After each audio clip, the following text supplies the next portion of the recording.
All right, what's up, guys? Nito here, and welcome back to another episode of Noteworthy Interactions. So, I got a lot of feedback on some previous videos saying that people wanted to just see me showcase the build before I actually go and explain the build. So I think I'm just going to jump into the forums real quick and show you what it looks like. I'll point out a couple things. Number one, I have 10,000 life. Number two, we're using Petrified Blood, and you will see my health pool drop very drastically. Don't worry, that doesn't mean I'm dying. I will explain it afterwards.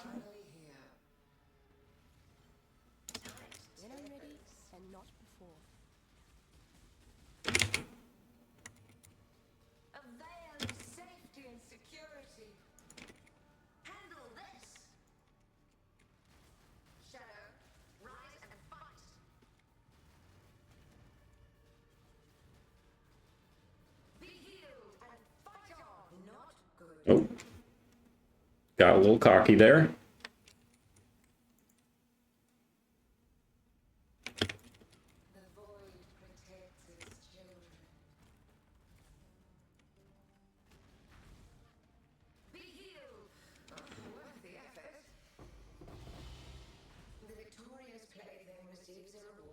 All right, so let's talk about what's going on here. If you couldn't tell, I'm playing a Dark Pact build. And I'm not summoning any skeletons, so I'm using my own life, hence the gigantic life pool. And as you can see, as I cast it, it sacrifices our life. And we go all the way down till we're almost dead, right? So how do we not die? Well, we don't die because we're using Dissolution of the Flesh, which says that life that would be lost by taking damage is instead reserved. So instead of losing our actual life, it's going to just reserve from the top all the way down, and then you die when your entire life pool has been reserved. So you can actually see in the video, because I did die earlier, if you go back and look at it, you'll see that when I die, my life pool is entirely reserved, and that's what causes you to die. So the other thing to point out here is that we have Petrified Blood, and we're on low life all the time because, you know, our actual life value is less than half all the time. However, because our entire pool needs to be reserved in order to die, we effectively have the Petrified Blood effect on our entire HP pool, which is extremely powerful because it basically means we just take 40% less damage from hits. Because the way Petrified Blood works, you take 60% of the hit immediately, and then the rest of the hit, the rest of the damage from the hit is the life loss happens over the next 4 seconds. So the 60% that happens initially is going to reserve life. The 40% that happens over the next 4 seconds is actually going to drain this red health that we have. So it's not going to reserve life. And because of that, you can actually die to that Petrified Blood life loss over time. So what you have to do is you have to get at least 30% life recoup. So right here, this cluster, infused flesh, that's 30% right there. That's all you need. So that's going to make it so that our life recoup perfectly counteracts the life loss over time from Petrified Blood, and therefore we won't die from that degen. So it's important to understand the difference between taking damage and losing life. They're actually two separate things. So, for example, Dark Pact, if you look here, I'm using Anomalous Dark Pact, which causes you to sacrifice an extra 2% of your skeleton's life, or in this case, my own life. Dark Pact sacrifices 10% of your life every time you cast it. Sacrificing life is losing life, but it's not taking damage. So it's never going to cause you to reserve life because you're not actually taking damage. You're only losing your life. You're basically spending your life. And it also cannot kill you. So it'll never take you down to 0. It'll stop at 1. So you might be wondering then, like, why are we recovering life and how are we recovering life? So you actually don't get the bonus damage from Dark Pact unless you actually sacrifice that life. So if you're on 1 life and you cast Dark Pact, you don't get the extra bonus damage from sacrificing 10% of your life. So you have to actually recover that life somehow. So in order to do that, we are using Eternal Youth. And Eternal Youth is just going to make Energy Shield Recharge apply to our life instead of our Energy Shield. And obviously we don't have any Energy Shield because Dissolution of the Flesh removes all Energy Shield. Also, if you didn't know, it gives you 30% more maximum life, which is how I'm reaching this pretty insane life total. So we are basically taking Eternal Youth. Our life is recharging. And we don't care about like Wicked Ward or anything because, again, we're never actually taking damage to our life pool.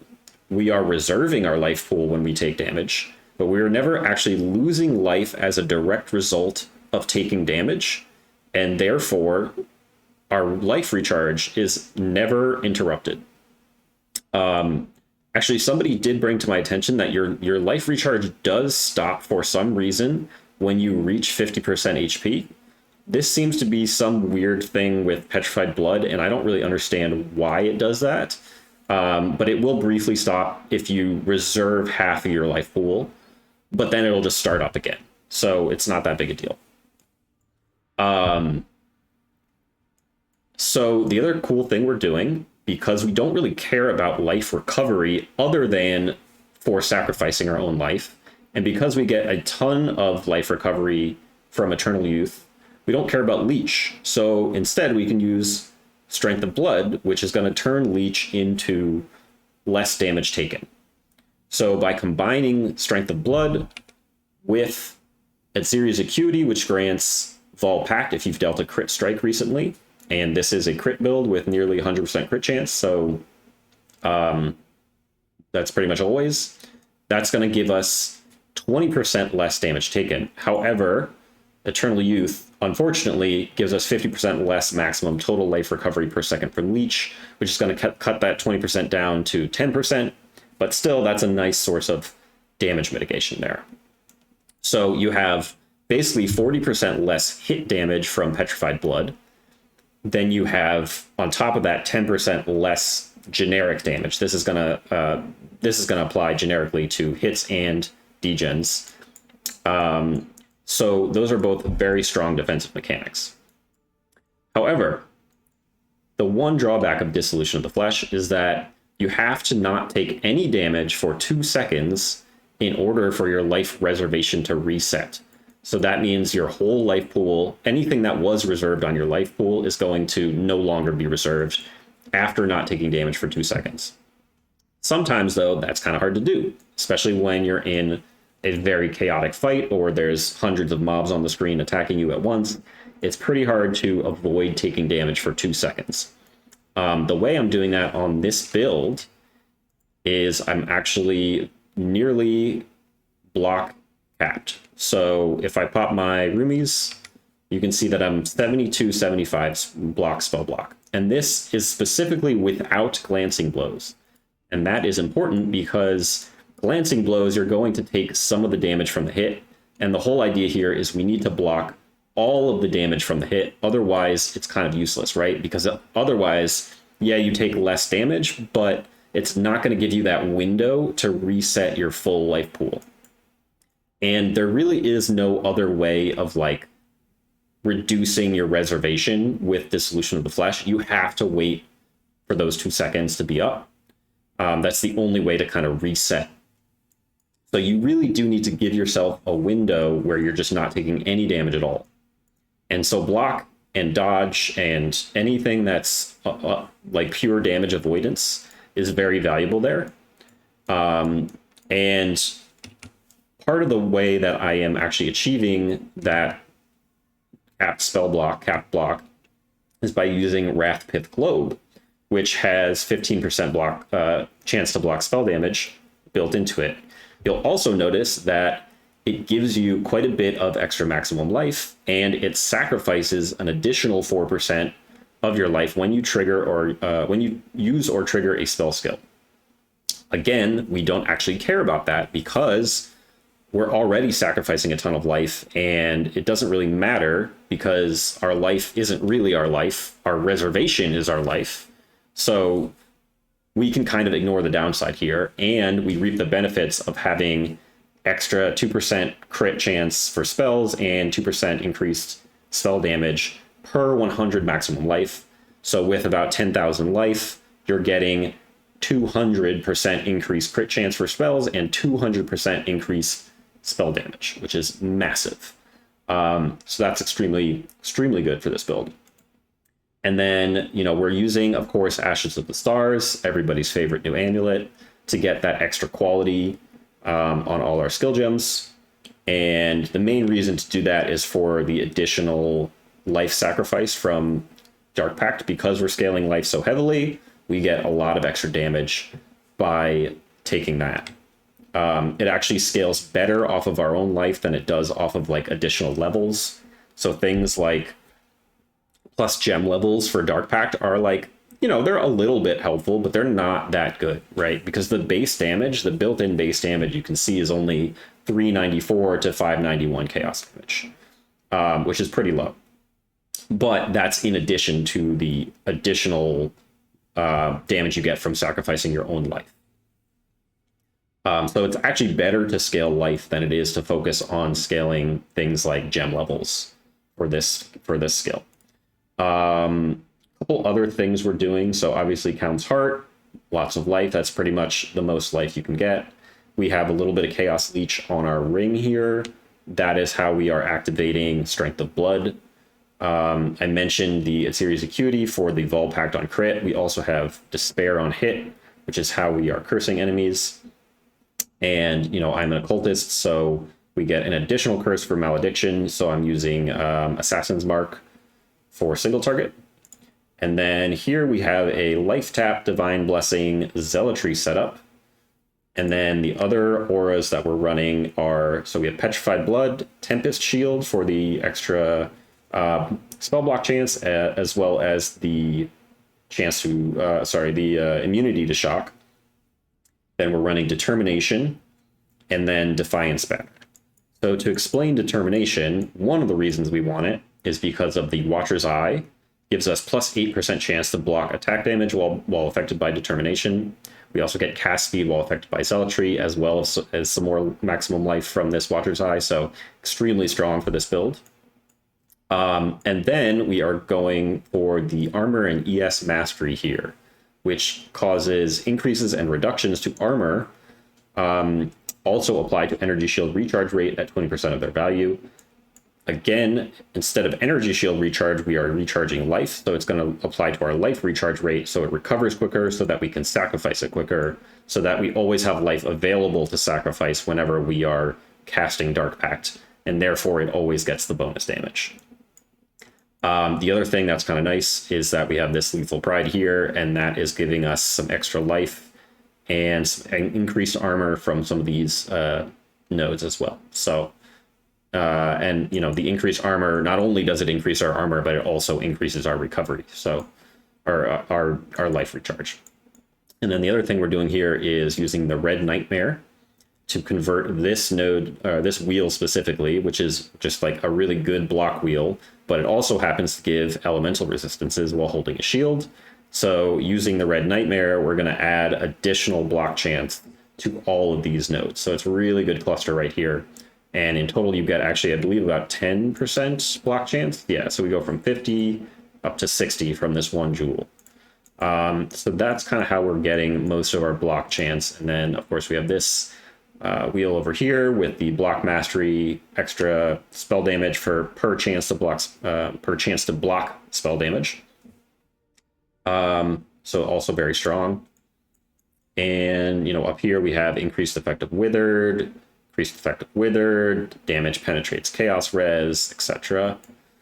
And the other thing is, so we can take advantage of the life mastery that gives increased maximum life but reduces life recovery rate, again, because we don't really care about life recovery rate all that much.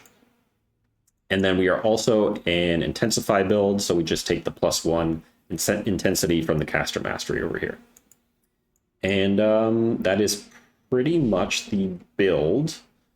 It has performed much better than I expected, to be honest. Not only is the damage very good, but it's also just really tanky. I mean, I was expecting the dissolution of the flesh to be pretty clunky, to be honest. Like that 2-second window, I was expecting it to be a lot more painful to get those resets, but in actuality, it's pretty easy.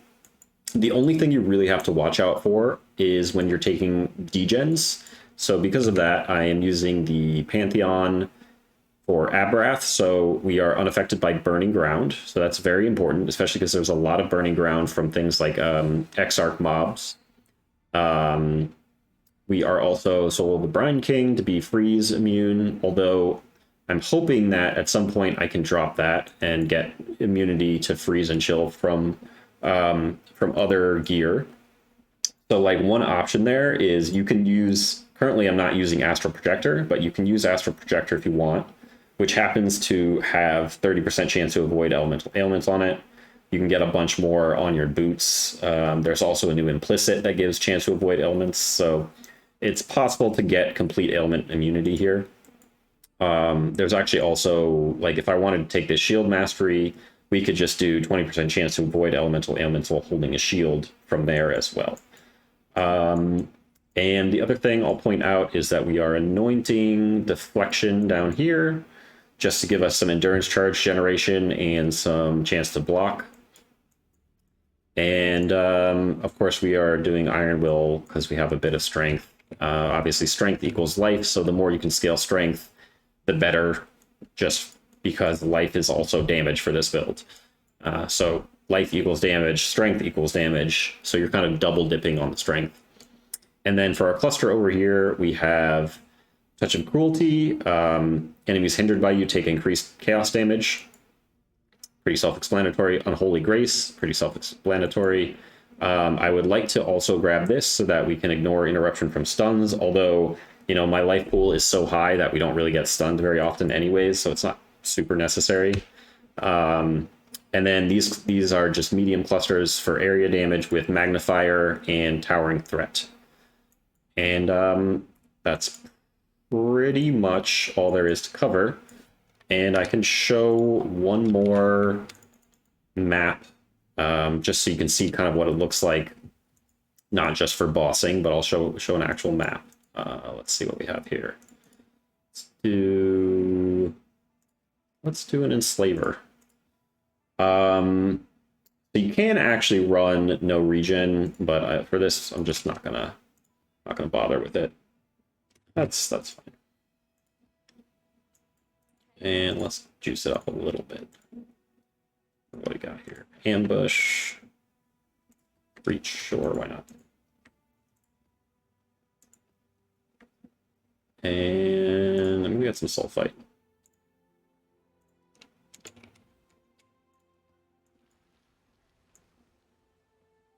I don't know where I went at that point yet.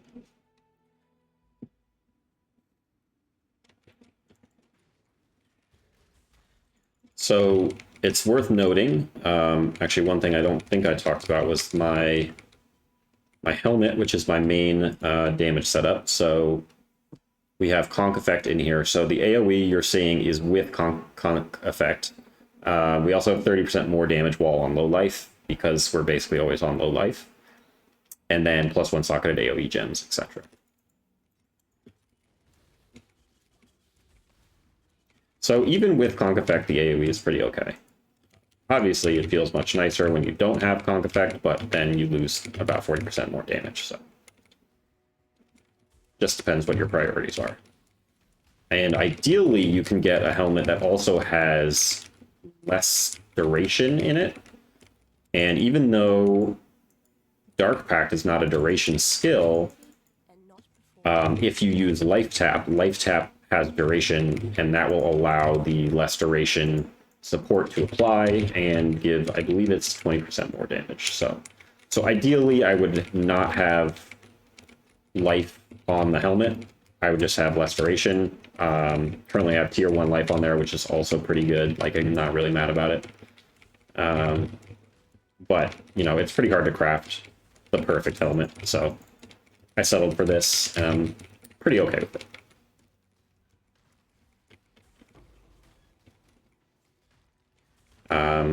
But, like, I'll show you, so, like, even when things get pretty spicy, you can see, like, how slowly my health pool drops. And I guess stuff kind of just died because of, what's it called? Tempest Shields, shock stuff, and then they die in the explosion sometimes. But, yeah, even when there's a lot going on, it's really, you have plenty of time to, like, kind of reset yourself, to just kind of disengage, get away, and then reset.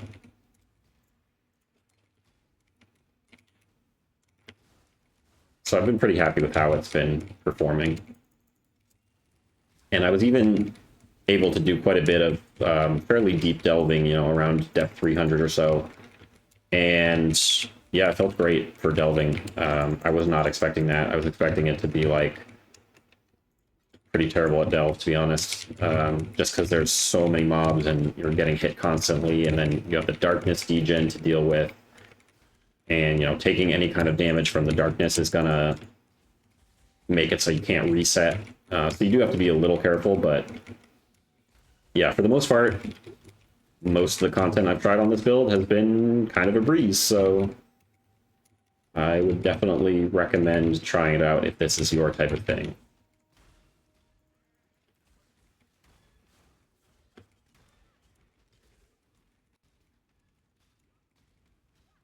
I think one of the worst, like, the worst types of content for this build is whenever you have any kind of degen that you can't really avoid, even if it's just, like, a tiny degen, like, even if it's not something that's very likely to kill you, it's just going to mean that any other damage you're taking is never going to get recovered as long as you're continuing to take the degen, so you do just need to be careful with ground degens.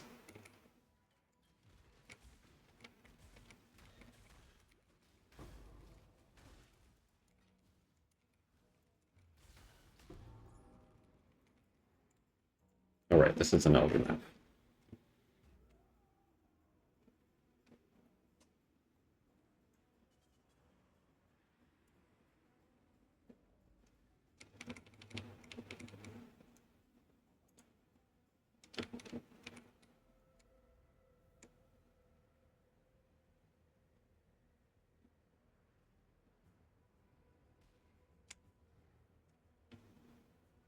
Oh, and we do have brittle ground boots. If you didn't notice the ground turning blue there, that's because of brittle ground, just so that we get extra crit chance.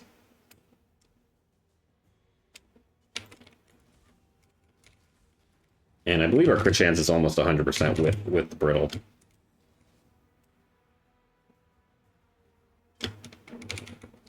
When I'm ready, and not before. All right, well, there it is. There's the builds. The actual best build. I've had a blast playing this. I think Dissolution of the Flesh, I think people are kind of just now realizing how strong it is. There's probably a bunch of other cool things you can do with it that I haven't figured out yet, but we'll see. Hopefully other people can figure out some cool stuff there, and if not, just enjoy this build, because it's pretty darn good. Anyways, thank you for watching, and I will see you next time.